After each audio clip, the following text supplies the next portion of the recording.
Hi everyone, and warm welcome to the Clean Air Tour. My name is Michaela Sorla, and I will be your host throughout this event. We have a fully packed and exciting agenda for you, with top speakers from the industry. Together, we will cover how to improve working conditions in factories, how to reduce toxic emissions into the air, as well as showing off some of the latest innovations, like IoT-enabled mobility solutions and nanofilters. Now, I would like to introduce our first speaker, Mr. Hans Dahlén, who is head of the division Extraction and Filtration Technology at Nederman. Hans will take us through the market, why clean air is important, how we can act more sustainable, protect the environment, and the mission that we all share for the future, a smarter, healthier, and safer work environment.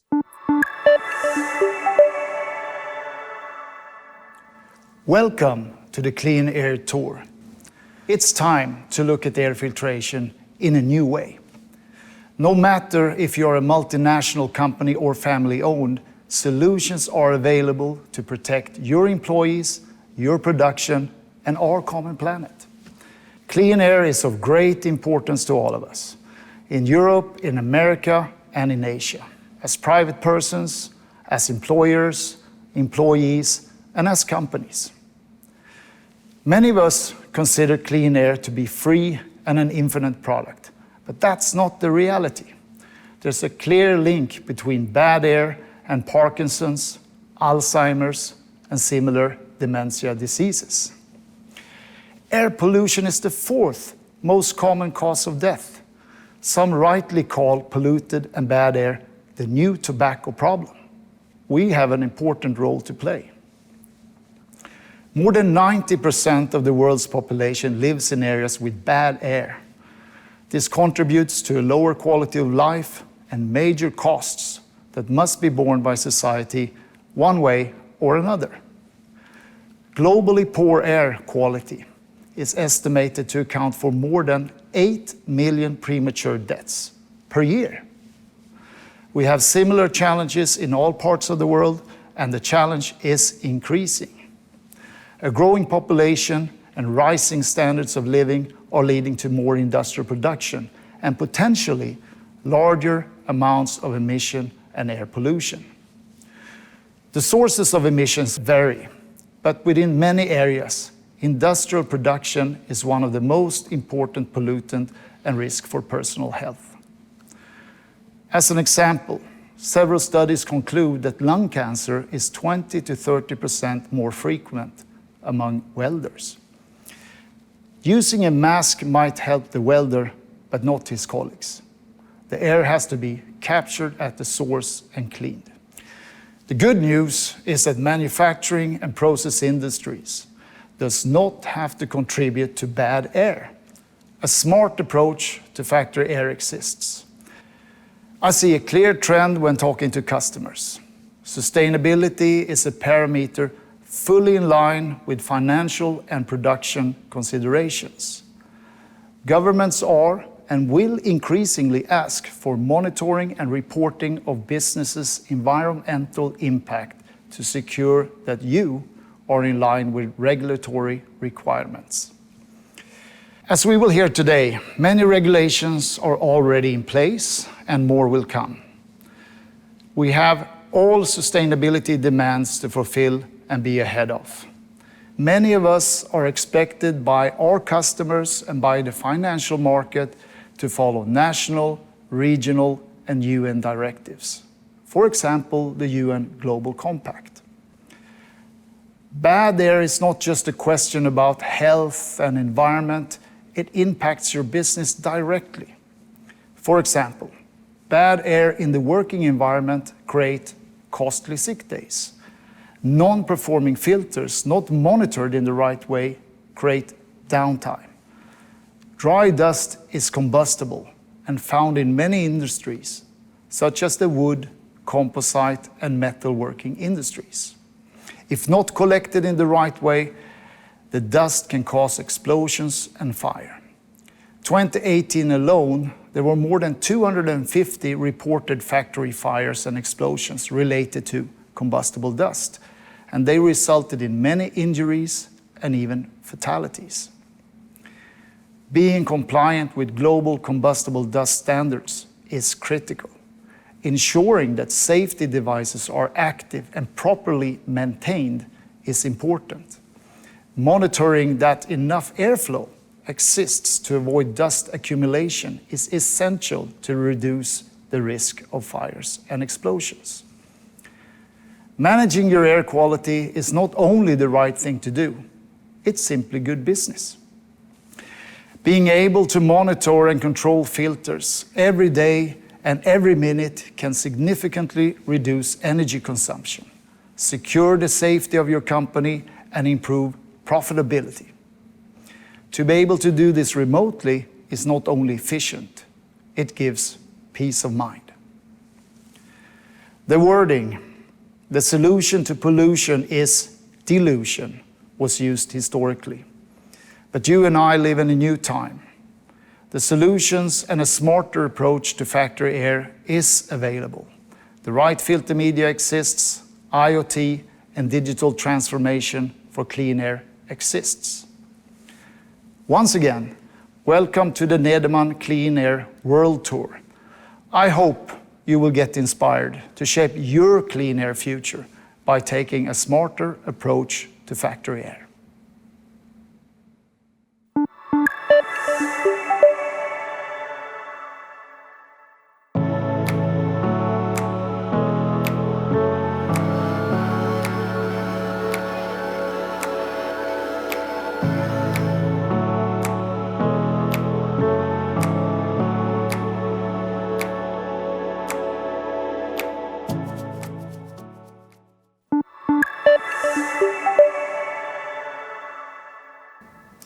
Renee, you're a long-time expert with combustible dust in Nederman, and you've done several live explosion tests with the Nederman FS filter.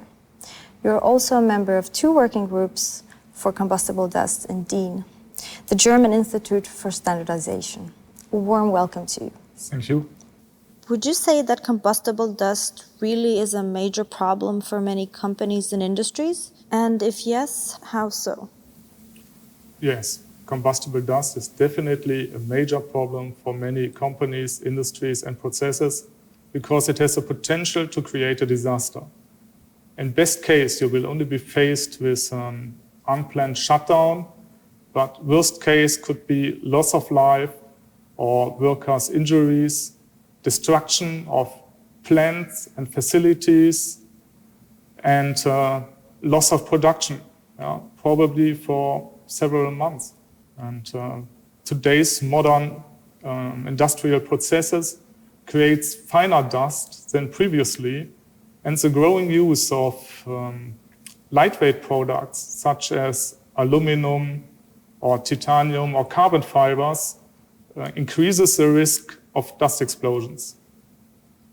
But, and this is the good message, combustible dust can be handled in a safe way. Many dust explosions happened in the past, could have been avoided, but the biggest risk is lack of awareness and underestimating of the risks. Could you explain to us what combustible dust actually is and what it can imply? Combustible dust is any fine material that has the ability to catch fire and explode when mixed with air. Combustible dust can be from most solid organic materials, such as grain, sugar, flour, or wood, for example. Also fine dust from other materials like rubber, plastics, pharmaceuticals, or some metals, especially the lightweight metals like aluminum, titanium, or magnesium, can be combustible. And most of these fine powders can form combustible clouds when mixed with air in the right concentrations. Therefore, every process that creates dust should be investigated whether the dust is combustible or not. And you also asked what it can imply. Many industries and many processes create or handle combustible dusts. And if these dusts are disturbed and under certain circumstances, it has a potential that a serious explosion can occur. I can imagine that there are many rules and regulations in this area.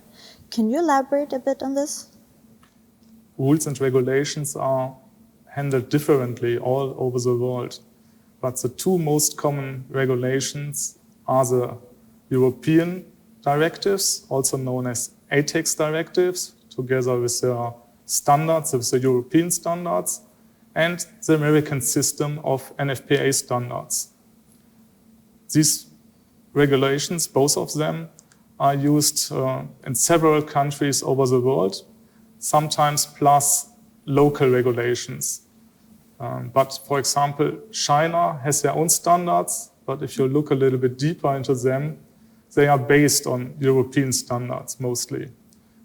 And there are also some international standards existing, for example, IEC standards or ISO standards, and also standards from insurance company like FM Global, for example, and these are used worldwide. So, if I would be responsible for safety in my workplace, what key things in relation to combustible dust would I need to consider? First, you need to find out whether your dust is combustible or not. If you are not sure about that, or if you do not know all dust properties, it's absolutely recommended to test the dust. There are several labs around the world who offer such a dust analysis, but if you do not know an appropriate lab, Nederman can give you a contact. Second, if your dust is combustible, you need to do a dust hazard analysis. If you do not have the competence, please hire an experienced consultant to support you. Third, as a result of this dust hazard analysis, you may recover hazardous areas in your plant. Together with a consultant, you should review the hazards and determine the next steps. And at least a key activity to provide a safer workplace is housekeeping. Housekeeping is an organizational measure and often not considered enough, but accumulations of dust on top of machinery, suspended beams or dropped ceilings, for example, could be a hidden risk. So, how do I know which solution to choose? Based on the dust properties and on the result of your dust hazard analysis, a competent supplier will offer you a compliant system to minimize the risks to your workplace. He can also support you by asking relevant questions or by explaining you the different options you have so that you are able to choose the best solution for you. The right equipment for hazardous areas, for example, can be identified by the X marking. And an important measure you should always recognize is explosion isolation. Explosion isolation is a technical measure to reduce the consequence of an explosion and to avoid secondary explosions by stopping the propagation of flame and pressure to connected equipment or back to the workplace. And Nederman is serving several industries as a supplier for safety products and dust collection equipment. We have the experience, the knowledge, the process, and also the equipment for nearly all applications for combustible dust. Thank you very much, René. Thank you.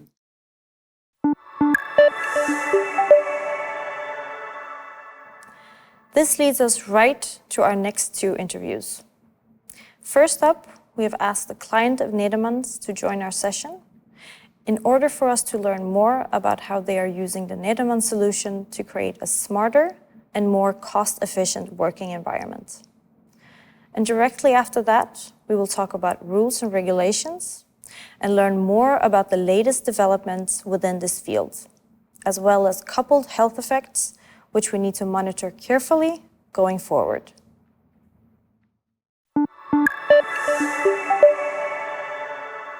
So what are the key considerations you take into account when selecting dust collection and filtration solutions? We have we give a lot of power to into the decision to the efficiency, energy efficiency. So electricity is right now a very important cost in our industry. So normally is the consumption of electricity is much bigger in the dust collection system than in the machinery, the rest of the machinery. So for us, to have a system that works efficiently is a must. So that was the main reason why, because we choose Netherlands for the new plant in the US. It's one of the keys. So some in the past we were not aware of this factor because the energy was much cheaper, but now it's very, very important. The uptime is also a very big factor that we take into account because efficiency uptime can make a system not work properly. So normally we have very good uptimes, but it's not always the case. It's not always the case with every producer of that collection system. So this is also another factor.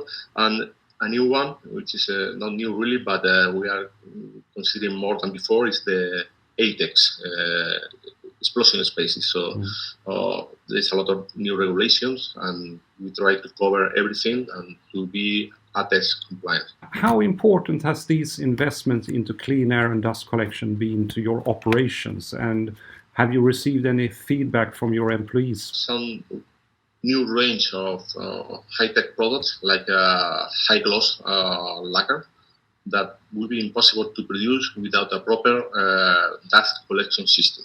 So it's not the same to produce, I don't know, for example, kitchen cabinets. Kitchen cabinets is a much easier product to make, and the only difference will be at the end that the final product will be dirty, let's say, or with some dust. But for some products like PET lamination of the lacquer, we will be unable to produce in the right manner without the new dust collection system, for sure. And as explained also before, the employees were suffering not very healthy condition in, I don't know, 20 or 15 years ago. So we focus a lot on giving the employees much better ambient to work. At the Clean Air Tour that we're hosting now, Nederman is hosting, we are talking a lot about IoT, Internet of Things. How is Alvik planning to leverage this technology into your factories? To be honest, right now we have many different dust collection systems, but we need to improve the situation with the connection. No, we don't have a lot of sensors in the system, so we don't have much information online about how the systems are working in efficiency, uptime, etc. So we keep an eye directly with the maintenance guys and the supervisors and so on the dust collection system, but we need to go ahead with the integration and connectivity of the system to put more sensors for vibration, pressure drop in the system, etc. Not to depend so much on the eyes of the people. So this is a thing that we need to put into practice in the next few years. Thank you so much. That was super interesting to hear, and we are so happy that you joined the show, and thank you. Thank you for the invitation.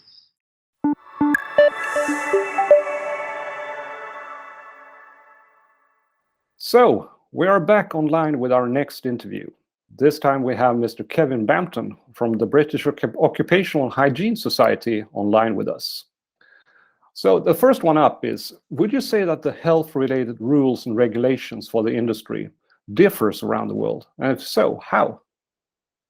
Yes, so the protection of health in different parts of the world varies according to the availability of health care, the technical infrastructure within native businesses, and also the regulatory appetite of the particular countries. So obviously there's a high level of awareness in terms of health risk in a number of the more affluent countries. The expectation is a higher level of health standards across the board. And so public health and health awareness sort of raises the threshold. However, increasingly, the impact of internationalization, globalization, means that health standards are being pushed up across the board within workplaces. So the workplace is beginning to pull away from the national health standards that you find. In addition to this, there's an increasing emphasis on governments to ensure that they comply with the sustainability standards that the international community are promoting. And these are exemplified by the Sustainable Development Goals of the UN. So how dangerous are these particles that you're mentioning really? For example, we talk about gases, metalwork, and fiber materials. The human body wasn't designed to be exposed to the types of materials that we create within workspaces. So our natural defenses are designed for the things that we would naturally come across, so biological hazards rather than physical hazards. So take, for example, a very commonly occurring substance like silica. Silica occurs widely in nature, but not in the form of dust. And we haven't evolved for our bodies to be able to remove fine dust particles from our lungs. And dusts in particular constitute a major hazard because they are increasingly proven to be carcinogenic. In the UK, which is obviously one of the wealthiest countries in the world, we have 1.6 million people who are currently suffering from occupational illnesses. That is a staggering proportion of the working population. And it gives an indication of just what a huge economic and social burden health exposures in the workplace are. I understand there are many techniques to protect yourself when working in dangerous environments. Are companies aware of these problems, and what are your best tips on how to protect the workers, and how does it relate to, for example, local rules and regulations? So the best thing is, virtually every aspect of engineering and science, is to plan and design out risk. So before you even set up a plant, or before you install a piece of machinery, or before you sort of work out a workflow or a management system or even a rota, to think about how you can avoid creating health risks. So elimination through design is the number one way to go. It's the most cost effective. However, the use of the hierarchy of controls, so using engineering, using administrative techniques, using planning in order to avoid health risk exposures, is always superior to reliance on personal protective equipment. We have also heard that in the US, strict rules are coming, for example, regarding Chrome 6. Which other upcoming rules and regulations trends do you see around the world right now, for example, in Europe and US, Asia, and so forth? So the development of a variety of techniques, particularly in the medical area of epidemiology, mean that we are better at identifying the relationship between sort of more and more chemicals and substances and their health risks. As we do that, and we find ourselves increasingly questioning the safety in terms of both levels of exposure, or indeed the safety of use at all of various substances. The international community is possibly slower in the adoption of standards than some of the regional regulators. So The international body that looks at carcinogens has a huge amount of work to do and works at a slower rate than, for example, the European agencies which review safety. European Chemicals Agency has been looking carefully at a range of substances, including benzene, and recommending significant reductions in limits there. Other substances like formaldehyde already have recommendations in terms of restriction, but these are going to be reduced further. Some of the rarer metals, such as nickel, are in the process of being reduced. And as we do more and more high-tech development, as we're using more and more of these obscure minerals and metals, we'll find that the regulations for those will increase very, very quickly, because the risk to the working population becomes higher. Thank you so much, Kevin. It's really interesting to hear. It's a pleasure.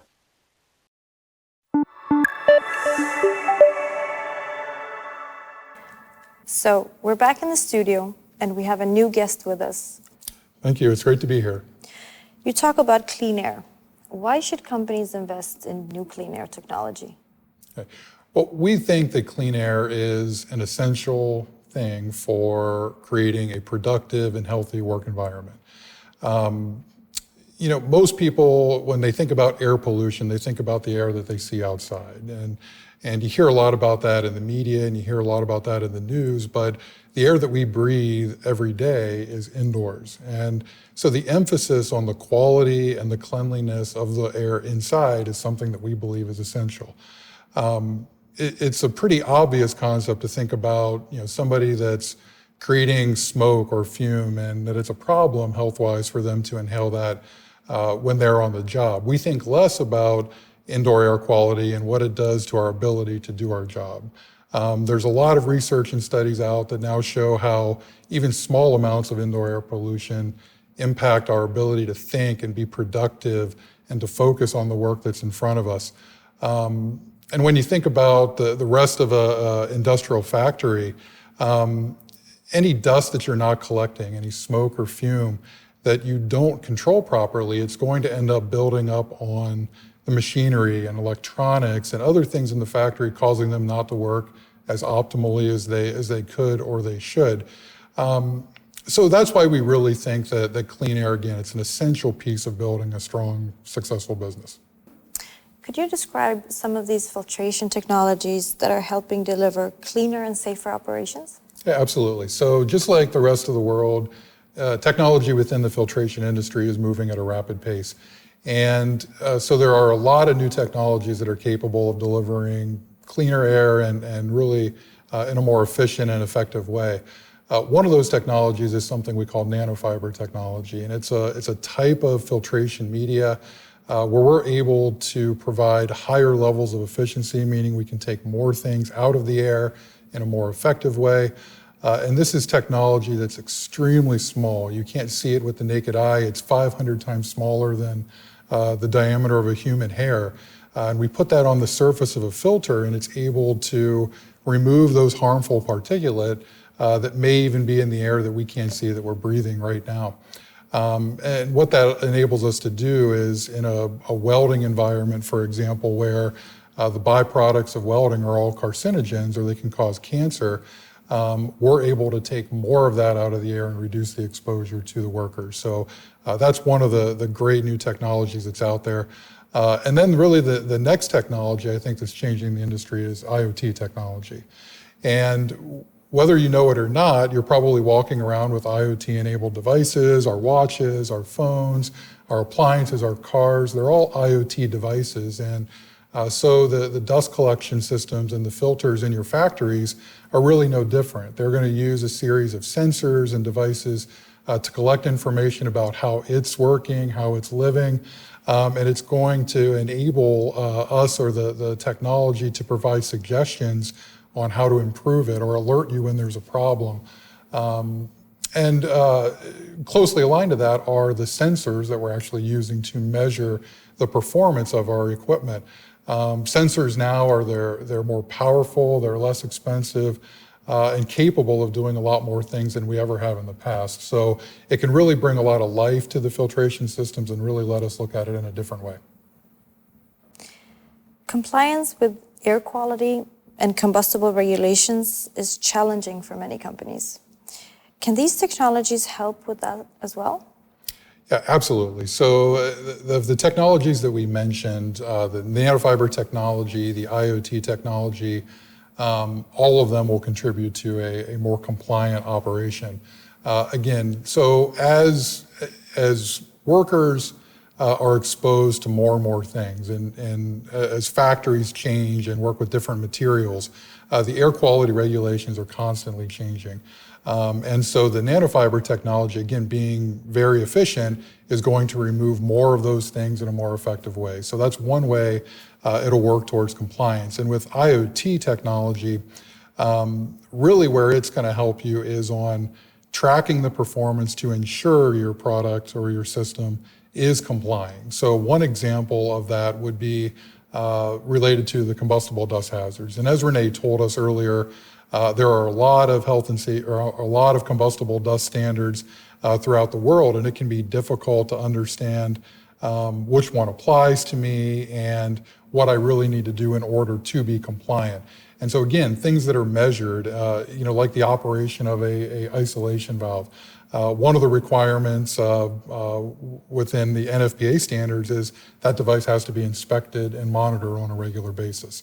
So with an IoT system, you're able to do that in a proactive way and ensure that that device is actually protecting and doing what it's designed to do. Another example may be air quality. So a lot of these systems that we sell will collect the dust, and then they're just going to blow clean air outside.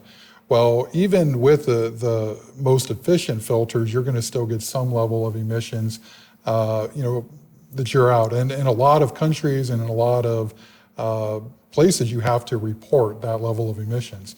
So putting a sensor on the device to monitor that level and regularly report it can help automate that process. So what all these things do is really try to save you time and money. Compliance is expensive. The maintenance and service of the products to make sure they're compliant is expensive. So if you can help with automate that and tracking that on a regular basis, and even having the system, acting as an alert system for you, that's going to save money, and it's going to help your line stay compliant. How can IoT technology enhance the maintenance and operation of the equipment? So what IoT technology can do is really help automate and improve that process so it can be done in a bit more of a controlled way. So instead of a maintenance or a service department having to walk outside, across a factory floor and maybe climb up on a mezzanine or climb up on the roof of a building to inspect something, you can have a sensor that can do that automatically, where you can, with any connected device around the world, you're going to be able to log in and actually see the performance on that. Another example would be, as we're collecting this dust, it falls into collection bins, or we have to handle that dust in a safe way. So one of the tasks that's very common in dust collection systems is to empty the dust bin, and you have to know how much is in there in order to do it. So oftentimes that gets left undone. Somebody doesn't want to do it. They get busy doing something else. And so it overflows, and then it creates a huge mess that takes time away from people and could even potentially shut the production line down for a period of time. So what the sensors can do is tell you when you have to change it, even alert you a week before it needs change based upon how much dust you've generated in your process over the last couple weeks or so. And this way you're going to be able to do that again in a much more controlled way. And the whole idea behind IoT is really to get to the point where you can leverage that data, analyze it, the data that you're collecting, analyze it, and try to come up with a way to begin predicting what's going to happen with the product. So before a critical component fails, or before a motor stops working, or whatever the filters need change, whatever the case may be, you're going to be able to do something proactively with that, saving you time and money. You describe this technology as future-proof. What does that mean, and what would a next generation filter look like? IoT is often referred to as the fourth industrial revolution. And it's going to change everything maybe over the next 5 years, 10 years. Nobody really knows, how long it's going to take. But the idea of machinery being connected and factories becoming more automated and having more sensors and machines talking to other machines and taking over the world and taking over a factory is coming, right? And our filtration devices are really no different than that. So what we mean by future-proof when we call some of our products and systems that is simply that we're prepared for that future. We're offering them a set of a product that performs well now, but it's set for as the world evolves and as industry evolves over the coming years as more and more people adopt IoT products and machinery. I think it would also be very valuable for the viewers to see the IoT filter solution in action. Would it be possible to get a demo? I would love to.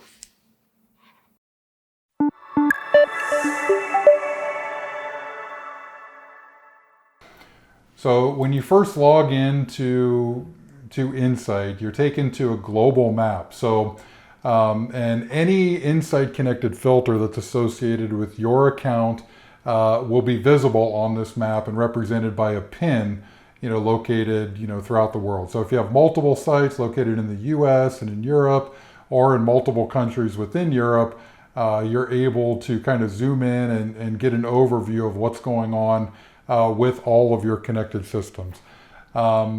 If you click on an individual pin, you'll be able, a dialog box pops up and you're able to quickly go to a site overview, which is going to zoom in and actually show you the specific facility and where that dust collector is located. So if you have multiple collectors within a facility, it's kind of a quick way to go through and make sure you're looking at the right one or take a look at the status of each collector quickly. You also notice within each pin, there are indicator boxes that are either flashing or there's blank. So this is an indication of status on any kind of alarms, notifications, or warnings that are currently occurring within the system. So if we scroll in a bit and click on a different one here, on this particular one and in these dialog boxes, you're able to look at individual alarms, red meaning critical, the yellow here, the darker yellow meaning warnings, and then these are more notifications or alerts.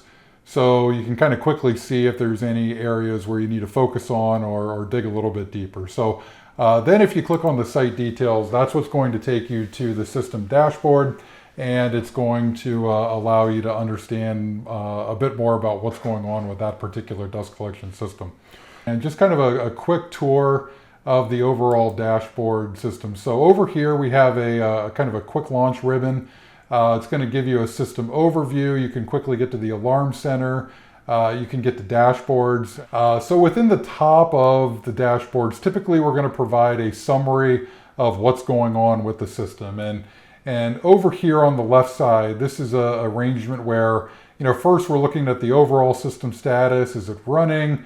What's the cleaning system operating at? Then we're going through kind of a progression of each critical component that we are tracking, and then any associated metrics or key parameters that we want to track as well. And these parameters are color coded as well, where if they're green and running nominally, they're going to be presented that way. If they're in a warning status, they're going to be displayed as yellow, and if it's something critical, it's red. So again, you can quickly understand where some potential issues are, or if things are running and operating as expected. A couple of things to note here. So, some of the things we talked about earlier today within the Clean Air event, the ability to monitor, emissions and particulate.